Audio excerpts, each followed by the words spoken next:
UUCY is a congregation whose mission is one of spiritual transformation, of work for a more just and equitable world, and education and engagement for people of all ages. We work for all people, and we welcome all people, no matter where you are on your faith journey, no matter whom you love, all are welcome here. I met someone cutting my hair, and she goes, "Oh, UUCY, that is the really welcoming church." And I said, "Yes, that is us." If you are new here this morning, we welcome you, and we encourage you to say hello to the people around you. If you are new in our chat, we encourage you to say hello on our chat on Zoom. And just a reminder, for our Matters of the Heart, which will be a little bit later in the service, you can offer them in the chat if you are on Zoom, or you can offer them online by going to uucy.org/MOTH.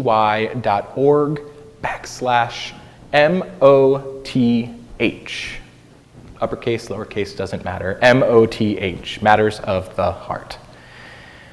Today will be a spirit-filled and vibrant, beautiful worship service. It will be supported by the lovely music, guided by our music director, Gretchen Decker, and the choir, with some words from myself and our esteemed minister, Reverend Jen Raffensperger, who I will now introduce to come up to get us started. Good morning. I am the Reverend Jen Raffensperger. Thank you, Matt. And I am honored to serve as the minister of the Unitarian Universalist congregation of York on this beautiful early summer morning. Thank you for choosing to be on Zoom with us on your computer, or for choosing to be here today to spend a little time together focusing on things that are important to us. And so as we prepare to begin worship, I invite you to settle comfortably right where you are, and prepare yourself to begin worship by hearing the sound of the bell.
Today's chalice lighting words by the Reverend Summer Al-Bayati.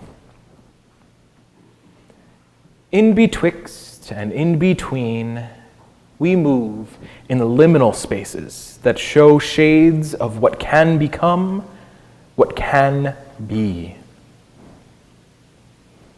We light this chalice as a symbol of courage to move into that time of this and that, and not this, and not that.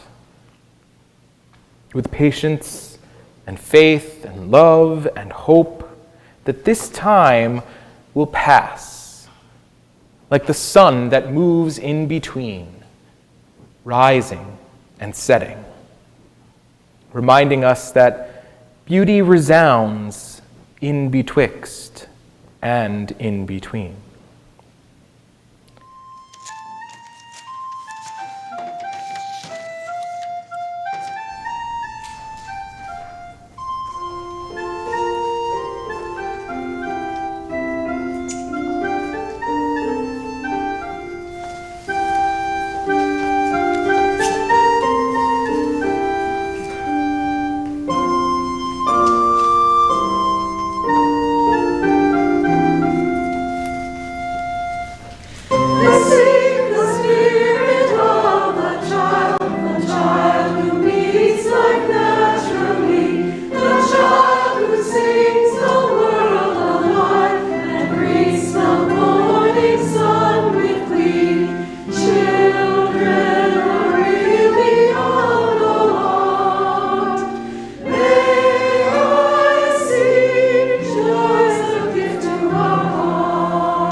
Our story today is called The Cathedral of the World, and it's written by Reverend Forrest Church. Imagine waking one morning from a deep and dreamless sleep to find yourself in the nave of a vast cathedral.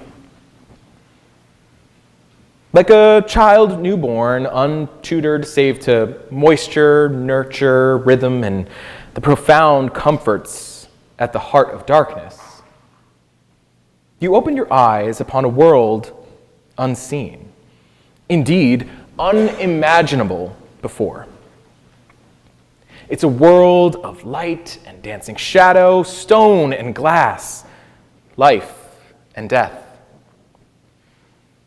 A new awakening, it consecrates your life with sacraments of pain you do not understand and promise joy that you will never fully call your own. Such awakenings happen only once or twice in a lifetime. Or maybe they happen many times. But when they do, what you took for granted before is presented as a gift. Difficult, yet precious and good.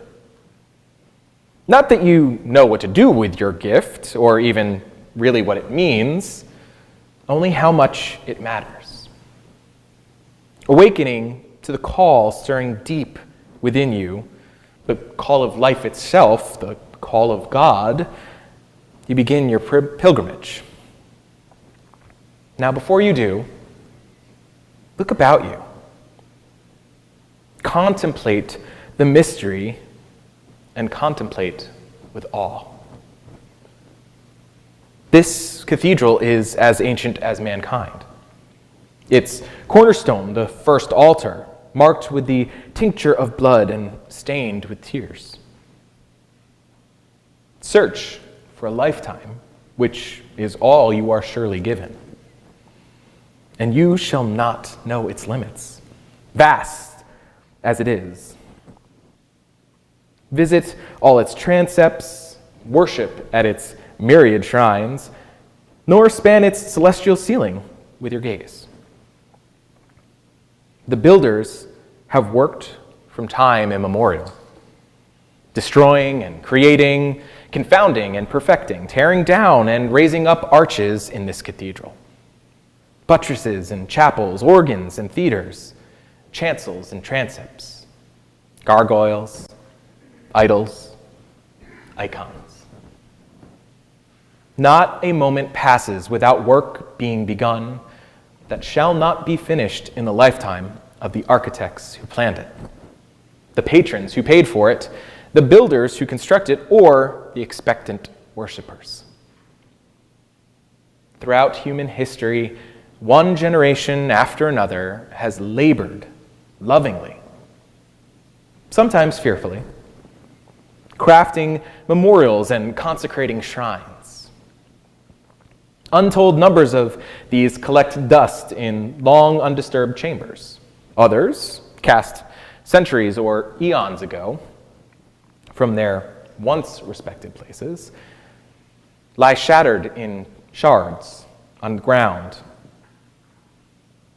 Not a moment passes without the dreams of long dead dreamers being outstripped, shattered, or abandoned, giving new way to visions, each immortal in reach, ephemeral in grasp. Welcome to the cathedral of the world. Above all else, contemplate the windows. In the cathedral of the world, there are windows without number, some long forgotten, covered with many patinas of grime, others revered by millions, the most sacred of shrines. Yet each, in its own way, is beautiful. Some are abstract, others representational, some dark and meditative, others bright and dazzling. Each window tells a story about the creation of the world, the meaning of history, the purpose of life. the nature of humankind, the mystery of death. The windows of the cathedral are where the light shines through. Now, because this cathedral is so vast, and our time so short, and our vision so dim, over the course of our pilgrimage, we are only able to contemplate only a tiny part of this cathedral, explore a few apses, reflect upon the play of darkness and light through a few of its windows. Yet, by pondering or acting on our ruminations, we discover insights that will invest our days with meaning. A 21st century theology based on the concept of one light and many windows offers its adherents both breadth and focus. Honoring multiple religious approaches, it only excludes the truth claims of absolutists. That is because fundamentalists claim that the light shines through their window only. Now, skeptics draw the opposite conclusion. Seeing the bewildering variety of windows, observing the folly of all the worshipers, they conclude that there is no light at all. But the windows are not the light. They are where the light shines through. And we shall never see the light directly, only as it is refracted through the windows of the cathedral. Prompting a bit of humility. Life's mysteries are hidden. The light is veiled. Yet, being halfway in size between the creation itself and our body's smallest constituent part, that we can encompass with our minds the universe that encompasses us, is a cause for great wonder. Now awakened by that light, we stand in the cathedral, trembling with awe. Blessed be, and amen. Song that we used to sing the children out to religious education. We just changed the words a little bit. So if you would join us for our response.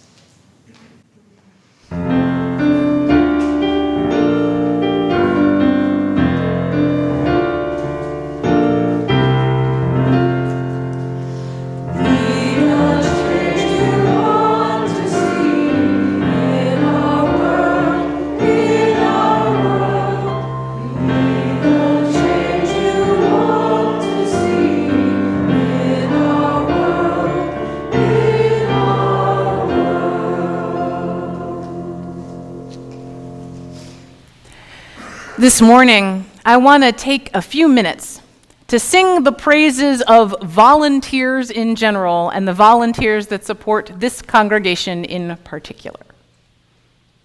A few years ago, I was delighted to learn that when you had a particular plant growing in your patch of soil that you appreciate but did not plant yourself, it's called a volunteer. I didn't plant blueberries, but my neighbor down the street has several bushes, and now I have a volunteer. I love this image so much. It brings to mind a narrative for me of it gives this agency to the seed, which was born there on bug or bird or wind, as though the seed looked down from the height of transfer and said, I know what you need. You need blueberries, and just dropped itself where it was most wanted and needed. Volunteer plants are mostly happenstance, but volunteer humans are gloriously, blessedly, decidedly not. They are here by their own generous choice.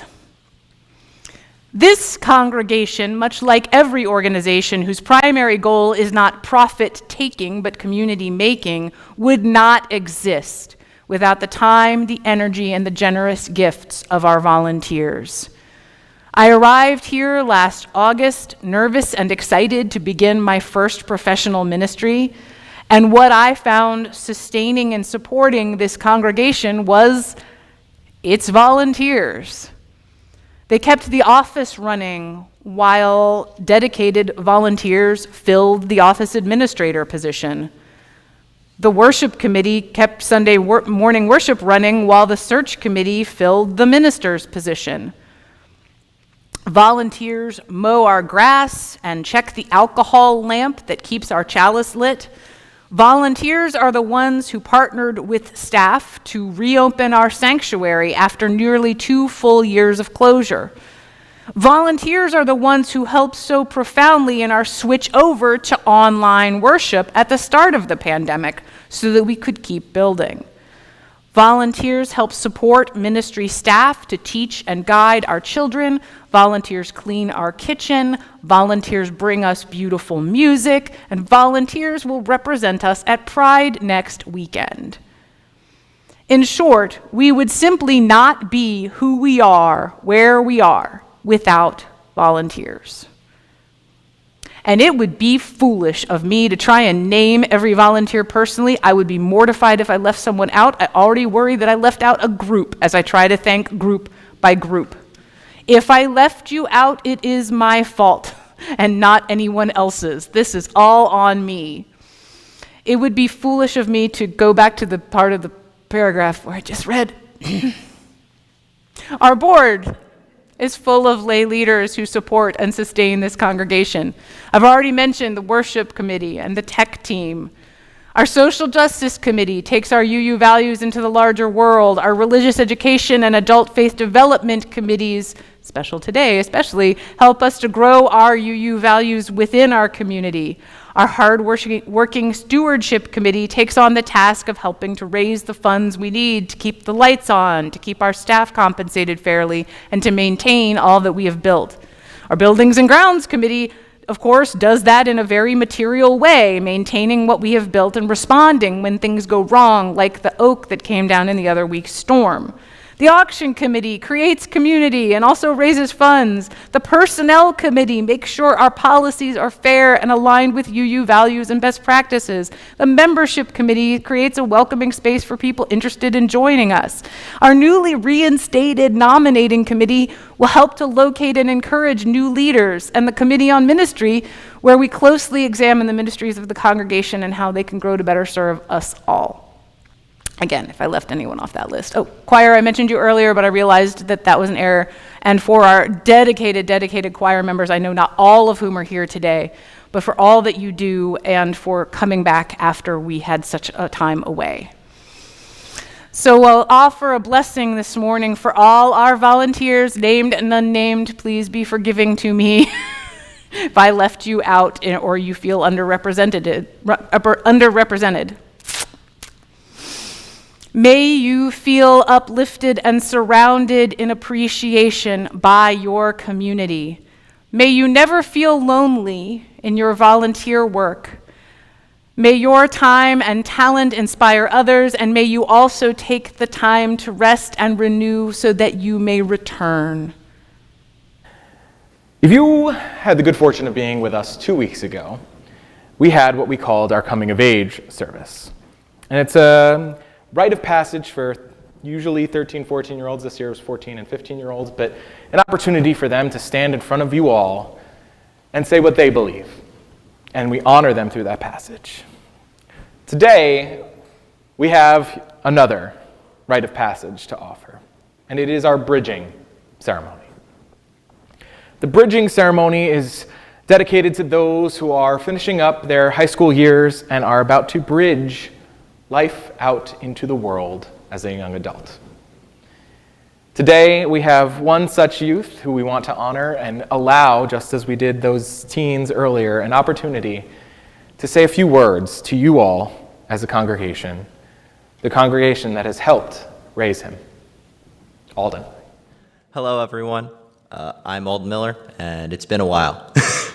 Back in 2019, I came before the congregation to deliver my credo and talk about the journey in my life that has shaped my ideas and looking forward to new, unknown experiences in the years to come. Well, there was definitely one unexpected experience, the global pandemic that ate away the years of high school.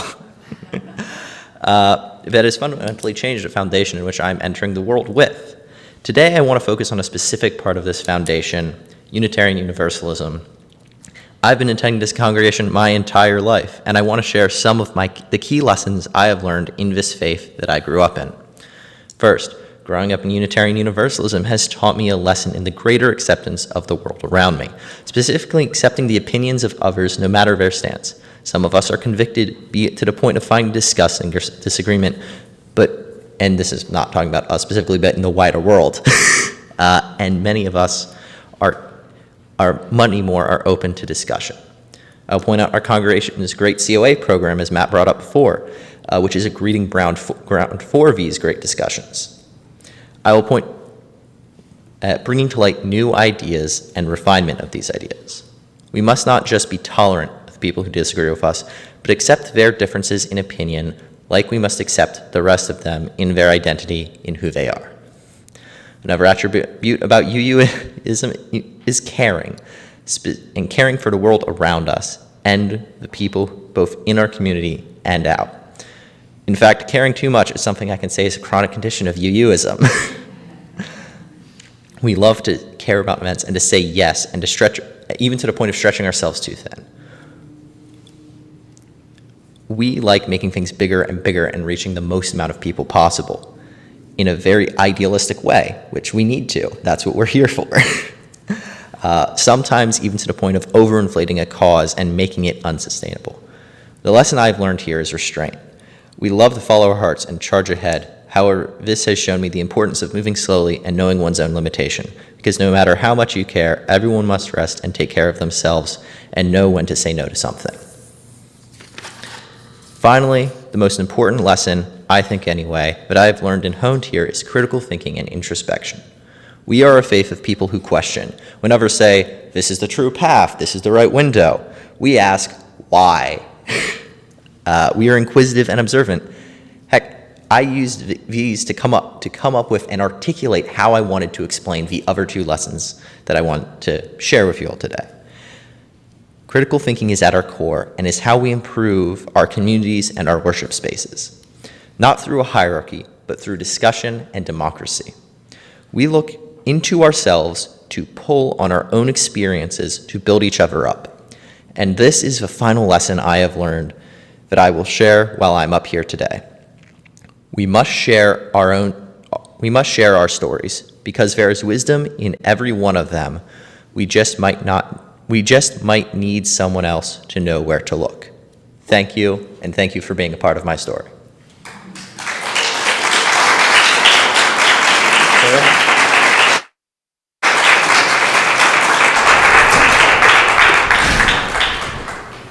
So I will offer a few words of blessing over Alden as he embarks out into the world. These words are by Julia Hamilton. Alden, we bless you today. May your mind be on fire with wonder and wisdom. May your heart be aflame with love for this life. May your hands be ignited with purpose, and may your spirit be aglow with courage and compassion. Alden, you are a light unto this world, and you carry our steadfast love with you wherever you may go. Now, congregation, I ask that you repeat after me. Very simple, not any long lines. We bless you. We bless you. We love you. We love you. May your life unfold with joy. May your life unfold with joy. Amen, and blessed be. Amen, and blessed be.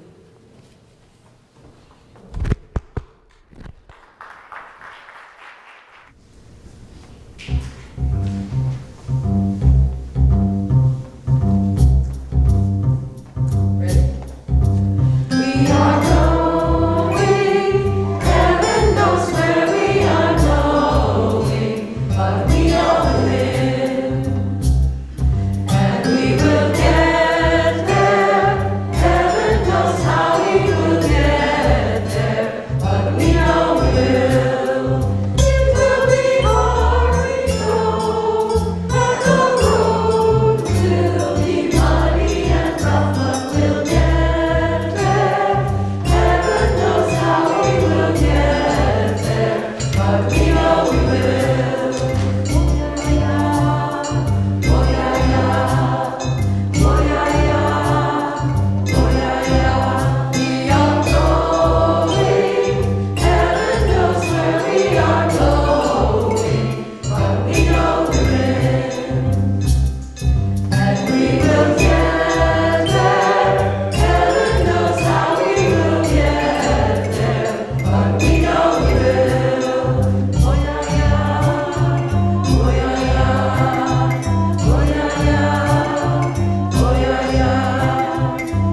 Our reading today is a short essay entitled, "Faith Development is All We Do," by Connie Goodbread. Everything we do is faith formation. Everything we teach is Unitarian Universalism. The congregation is the curriculum. Doesn't matter if it's from the pulpit or in the classroom, faith development is all that we do. Ministry is to challenge the people to continue their faith development. We are all works in progress. In her book, Fashion Me a People, Maria Harris talks about 3 ways in which congregations teach. She calls them the 3 expressions of a congregation's curriculum. The explicit expression is the clearly stated or visual representations of beliefs. We teach explicitly with the curricula we buy, the congregational visions, missions, and covenants, and the values we teach and openly uphold. The 7 principles and 6 sources are an explicit expression of curriculum. The implicit expression is the norms and practices of the congregation that are not articulated fully or openly. They can be silent, but they are strong and deeply embedded in the culture. Examples: children and youth involvement in the worship or social time, how leaders are developed, lay pastoral care practices, levels of giving, expectations of membership, how the minister is expected or allowed to relate to the children and youth. This expression is also found in what is allowed, such as disrespectful, inappropriate, or toxic behavior, sabotage, gossip, not allowing leaders to lead, etc. The null expression is the paradox that exists because it's that which is omitted. What is absent but communicates much about the congregation. For example, some words are just not used. A congregation with no classes on Christianity, no wheelchair access or sound system, no room for people to park, no seats left in worship, no children's programs. Frequently, these 3 expressions of congregational curriculum can be in direct conflict with one another. Here's an example. A congregation that fights for fair wages for farm workers, but does not pay fair compensation to its staff. Or a congregation that says it wants growth, but then sabotages all effort toward growth. This conflict in values becomes a great problem for newcomers. The congregation does not walk its talk. We will never be perfect, and that is all right. But while perfection is unattainable, we should be trying to be the very best Unitarian Universalists we can be. And if you don't know what I mean by this, then the curricula of your congregation has not done its job. Because the congregation is the curriculum, and Unitarian Universalism is all we teach. Thus ends our reading. Everything we do is faith formation. Everything we teach is Unitarian Universalism. The congregation is the curriculum. We've touched on a lot of different parts of congregational life today. We've thanked our volunteers who give of their time and talent. We've honored our bridging senior, singular at this time, and honored them as they move on to what's next.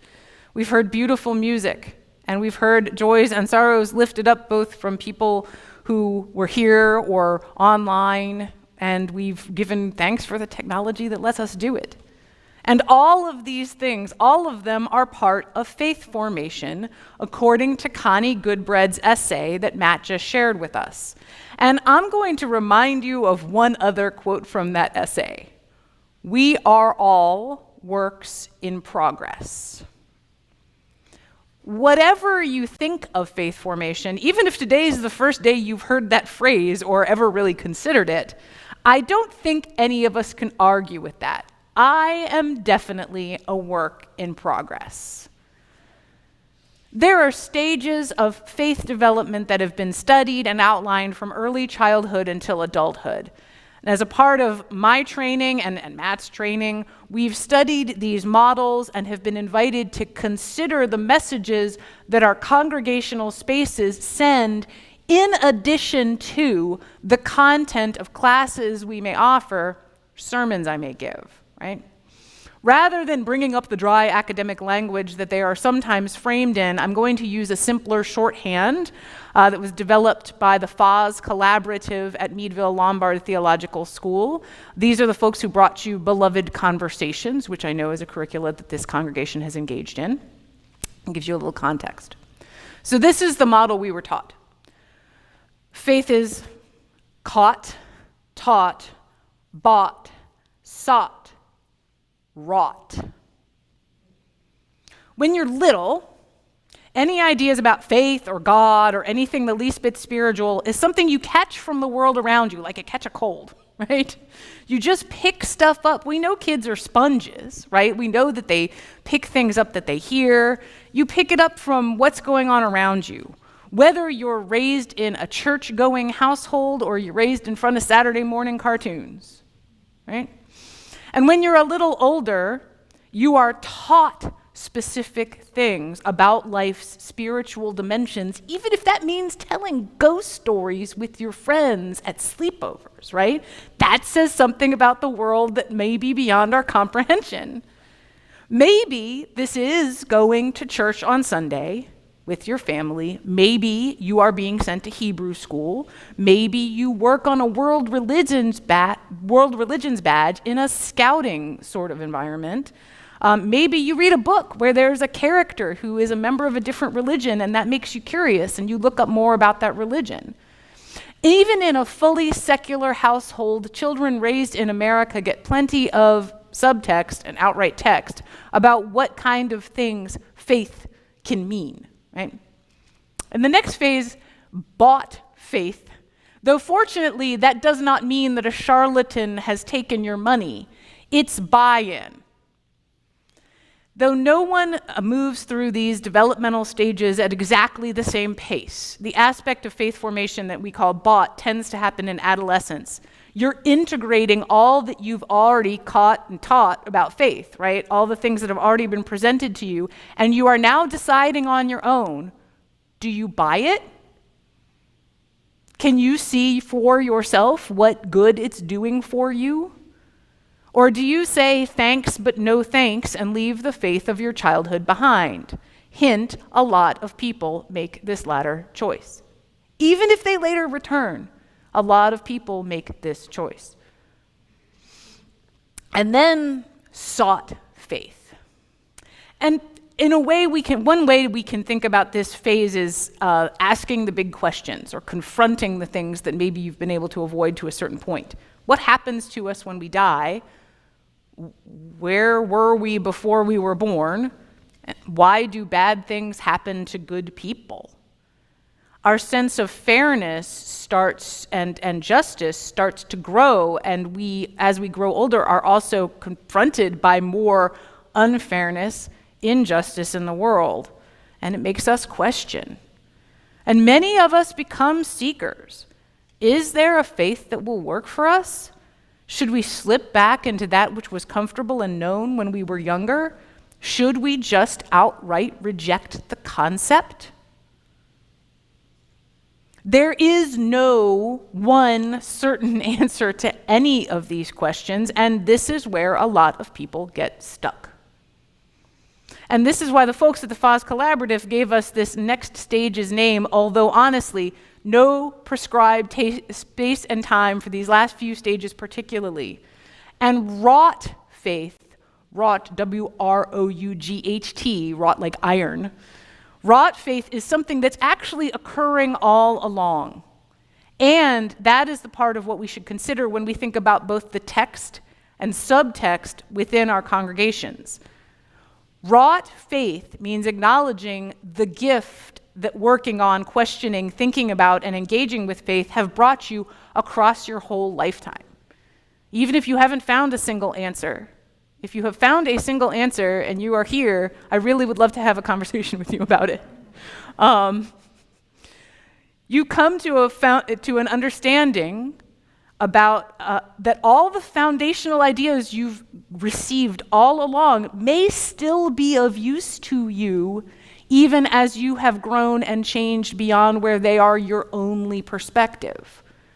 Very importantly for Unitarian Universalism, where we do not all agree to believe the same thing, but agree to uphold the same values, the idea of wrought faith is that there is some work of humanity that is best done in community.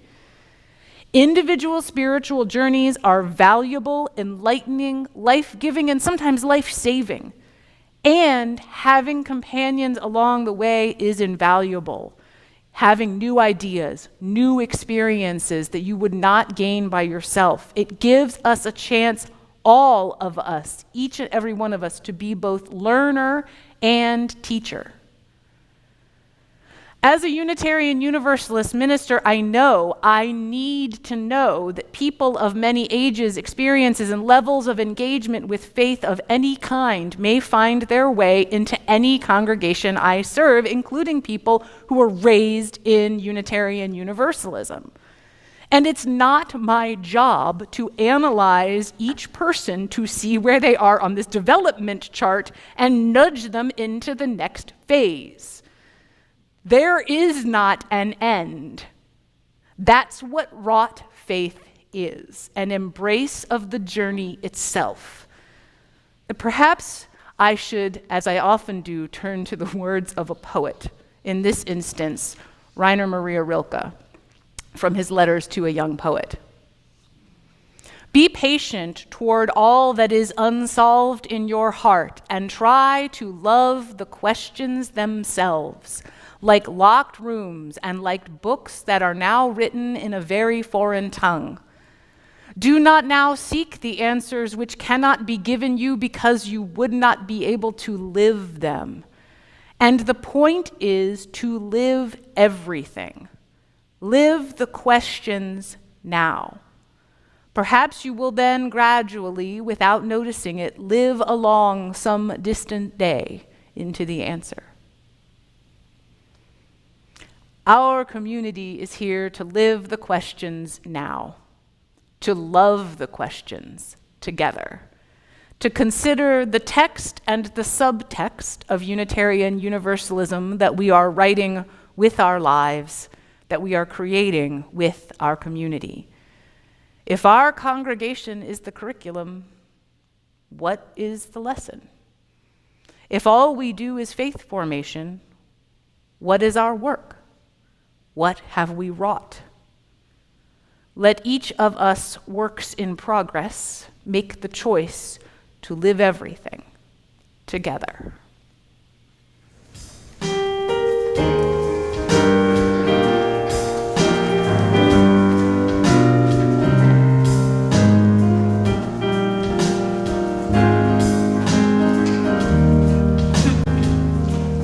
There's a river flowing in my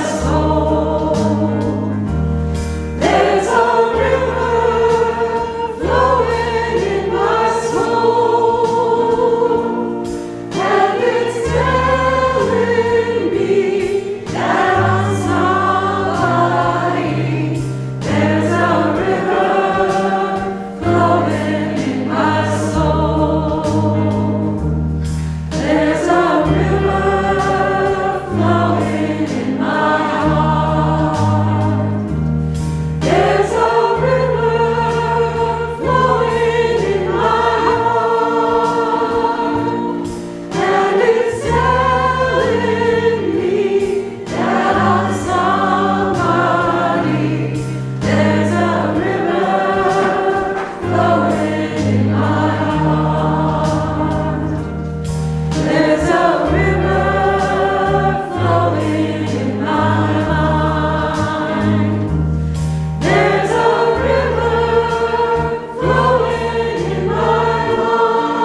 join us and extinguish our chalice and your home chalice, if you have lit them, with these words. We extinguish this flame, but not the light of truth, the warmth of community, or the fire of commitment. These we carry in our hearts until we are together again.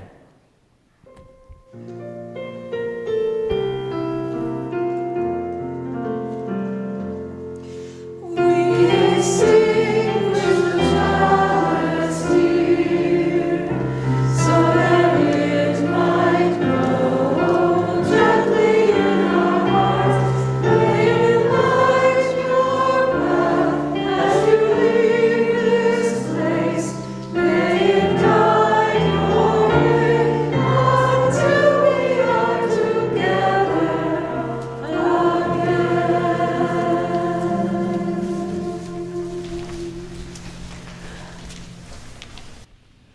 We've made it to the end of our worship and the beginning of our service to the world and to each other this week.